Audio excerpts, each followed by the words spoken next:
So, hey guys, welcome back to my channel. This is Anuradha Sharma. Hope you are doing good. तो ये है आज का दिन। आज शादी का दिन था, तो मॉर्निंग के टाइम पे थोड़ा सा नाच गाना हो रहा था, कुछ रस्में वगैरह थी हो रही थी। उसके बाद मुझे गजरा वगैरह लाने जाना था, हस्बैंड को बियर्ड्स वगैरह क्लीन कराना था, थोड़ा शेव कराना था। तो उन्होंने बोला कि इससे अच्छा इधर से ही कुछ।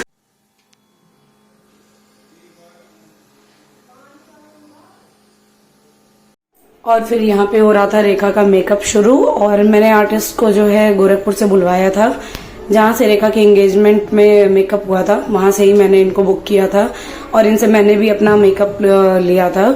और अभी मेरे हेयर स्टाइलिंग हो रही थी। ये हेयर स्टाइलिस्ट आया था जो वो मेरी हेयर स्टाइल बना रहा था, क्योंकि मुझे कुछ डिफरेंट सा चाहिए था। बाकी बंद हो गया था। उस टाइम पे मुझे अच्छा लग रहा था, लेकिन बाद में पता नहीं क्यों मुझे बहुत समझ में नहीं आ रहा था, या फिर मैंने लहंगे के हिसाब से ज्वेलरी एक्चुअली नहीं सही परचेज कर पाई थी। बट ओवरऑल लुक ठीक था, जैसा भी था। और फाइनली रेखा रेडी होकर के बिल्कुल राजकुमारी लग रही थी, बहुत ही प्यारी लग रही थी। फिर यहाँ पे मेरा हेयर स्टाइल भी रेडी हो चुका था, तो उन्होंने बोला कि ठीक है मैम, ये डन है, आप रेडी हो चुके हो। क्योंकि बाहर से इतना शोर हो रहा था, खुशबू खुशबू खुशबू, सब बाहर से बुलाए जा रहे थे कि जल्दी निकलो। फिर मैं यहाँ गेस्ट को अटेंड करने के लिए आ गई थी सभी को, और सारे ने ज़बरदस्ती मुझे बिठा लिया कि बैठो, थोड़ा सा चाय नाश्ता वगैरह करके जाओ। उतने में मुझे किसी ने बुला आवाज़ लगा दी कि अरे जल्दी आओ। फिर मैं छोड़ ओढ़ के चली गई थी। लिटरली रेखा की शादी में ढंग से कोई खाना पीना भी मैं तो बिल्कुल नहीं खाई थी मॉर्निंग। फिर अचानक से बारात भी दरवाजे पे आ गई थी, और बहुत ही अच्छी बारात आई थी, बहुत अच्छा लगा था। पूरे नाच गाने के साथ जोर शोर से हाथी वाथी लेके, और मज़ा आया था। फिर यहाँ गुड़हथन हो रहा था, जो मेरे चाची का बेटा कर रहा था, भाई मेरा। और ये गुड़हथन थोड़ा लंबे समय तक के लिए चलता है, मुझे पता नहीं वो कैसे झुक झुक के करता रह गया। हालांकि शादी ब्याह तो बहुत लंबा प्रोसेस होता है, बहुत पेशेंस रखना पड़ता है। फिर यहाँ पे द्वार पूजा हो रही थी। द्वार पूजा के समय पे पापा लोग सब लोग मिल करके, और पूरे 5 या 7 पंडित थे, सबों ने पूजा करवाया था सभी लोगों ने। और पापा लोगों ने, बड़े पापा मेरे यहाँ करते हैं सब कुछ, बड़े पापा और बड़ी मम्मी ही माड़ो वगैरह डालते हैं, तो सारा कुछ वो लोग करते हैं। और मेरा बड़ा भाई बैठा हुआ था तिलक लेने के लिए, चढ़ाने के लिए। इधर इधर ऊपर इधर देखिएगा।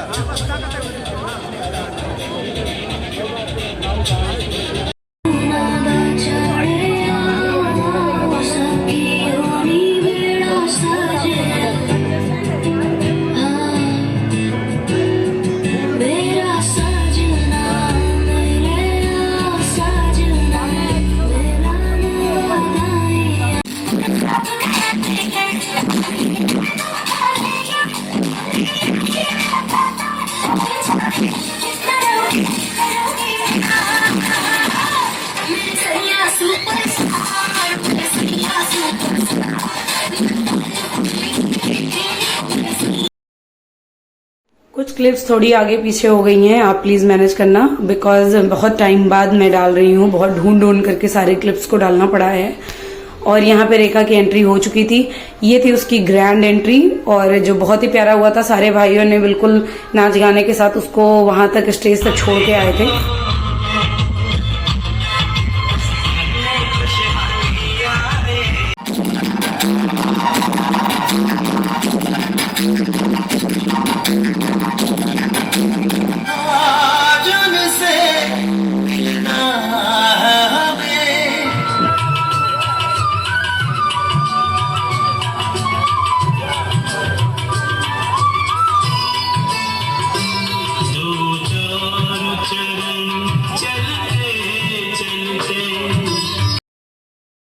और फिर जयमाला हो चुका था बहुत अच्छे से। उसके बाद मम्मी पापा ही सबसे पहले गए थे स्टेज पर आशीर्वाद देने के लिए।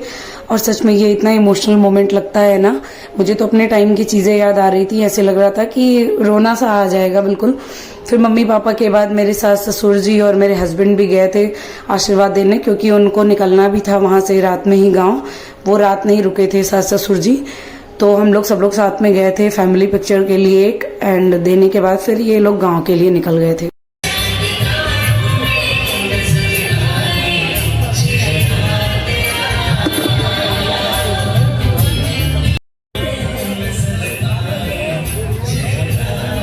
और सच में अपने घर की शादी में कुछ याद नहीं रहता, कहाँ फोटो लेनी है, क्या करना है। ये तो मेरे एक फ्रेंड ने हम तीनों बहनों की एक बहुत अच्छी सी पिक्चर ली थी, और उसी बीच हमने जयमाले के बाद थोड़ा बहुत डांस किया था, जो मैं क्लिप सेट करना भूल गई थी।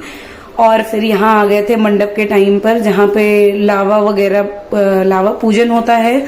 इस रस्म का एग्जैक्टली मुझे नाम नहीं याद है।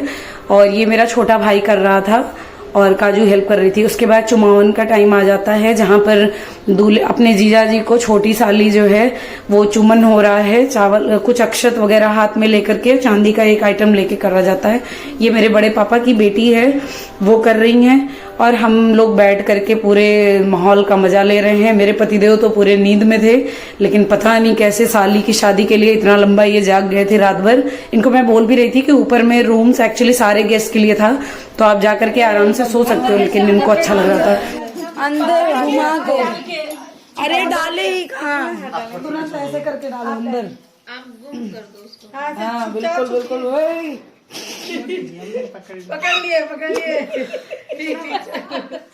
थोड़ा तेजी में करिए, इस तरफ पता चल जा रहा है ना। हाँ अच्छा, वो तो पहले कह रही है हाथ निकालो। छुपा नहीं रही है, छुपाइए उसको।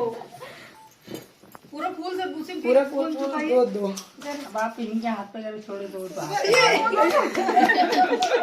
चांस था तो पकड़े, नहीं तो क्या। कोई बात नहीं। और फिर दूल्हे दुल्हन को हम लोग कमरे में ले जाके पासा खिला रहे थे, बहुत मजा आ रहा था। एक दो बार विकास जी जीत गए थे, उसके बाद उन्होंने रेखा को पास कर दिया था। और ये रही हमारी डांस की फुल वीडियो।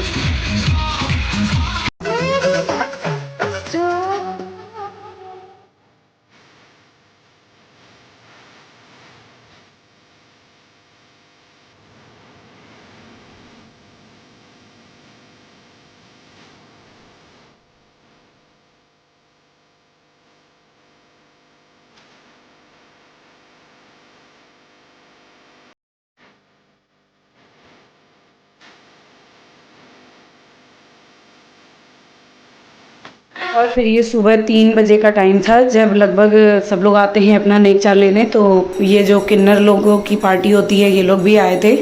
और मैं अचानक से बाहर निकली तो मैंने सोचा लाओ वीडियो बना लेती हूँ। इस टाइम पे मेरे पता नहीं दिमाग में आया कि वीडियो बना लेनी चाहिए। और मुझे बहुत अच्छा लगता है जब ये लोग डांस वांस करती हैं, बहुत अच्छा लगता है।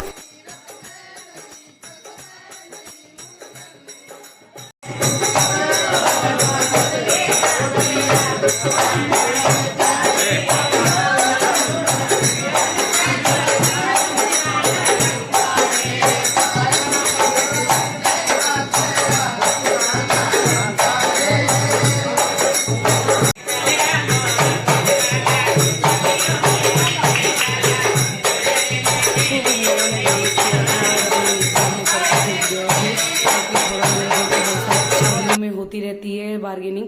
अब यहाँ आ गई थी जूता चुराई की रस्में, जहाँ पे सालियाँ बिल्कुल घेर के खड़ी थी, जूता वापस करने का नाम नहीं ले रही थी। जिसमें मेरी छोटी बहन और 1-2 बहनें और थीं, कजिन्स, तो सब खड़ी थी और बार्गेनिंग चल रही थी। वो लोग काफी मना रहे थे छोटी बहन को, काजल को, लेकिन वो मानने को तैयार नहीं थी। और बल्कि कुछ टाइम बाद वो थोड़ा सा ट्रिगर भी हो गई थी।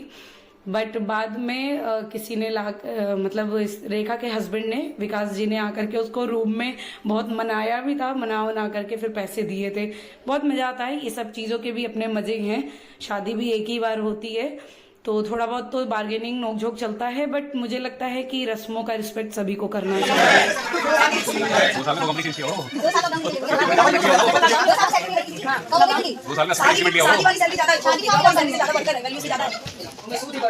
यहाँ पर विकास जी ने मेरे हस्बैंड को बोला कि अरे आप तो मनाओ, आप तो इसको जानते हो पहले से। तो बोला है भाई मैं तो यही कहूंगा कि तू सरेंडर कर दे। तो बहुत हंसी मजाक चल रहा था, मजा बहुत आया था। हस्बैंड भी उसी में खूब मजे ले रहे थे।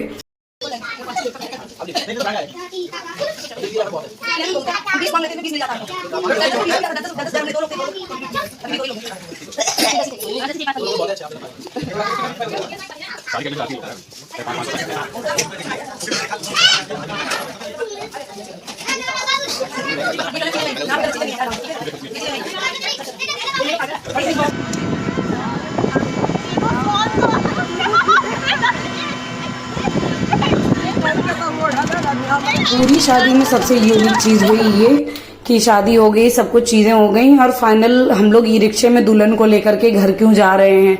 तो फाइनली ये ई रिक्शे वाला तो हमारे मोहल्ले के ही हैं, तो कोई गाड़ी उस समय फ्री नहीं थी, तो हम लोगों ने जल्दी जल्दी इसी में बैठे और फिर रेखा को घर लेके गए, वहां पे अपने कुल देवता वगैरह की पूजा करा के और देन हम उसको विदाई के लिए रेडी करके घर से लेकर के आते हैं। और सच में ये बहुत ही ओवरवेल्म मोमेंट होता है। ये कभी भी किसी लड़की की जिंदगी में ये मोमेंट सच में ऐसे लगता है क्यों लिख दिया गया है, ऐसा विदाई नाम की चीज क्यों लिखी गई है हम लोगों के नसीब में।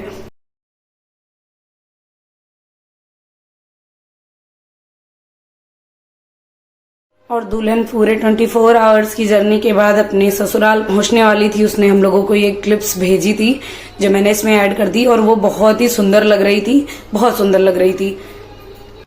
ब्रेक का है ले रही। हाँ,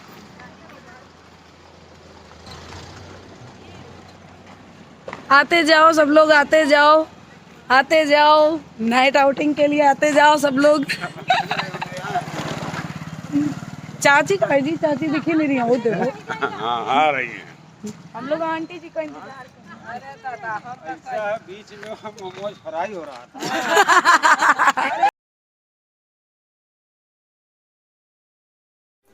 और यहाँ पे फिर विदाई के बाद सब लोग घर आए, सबका मूड ऑफ था, सब बार बार रो ही रहे थे।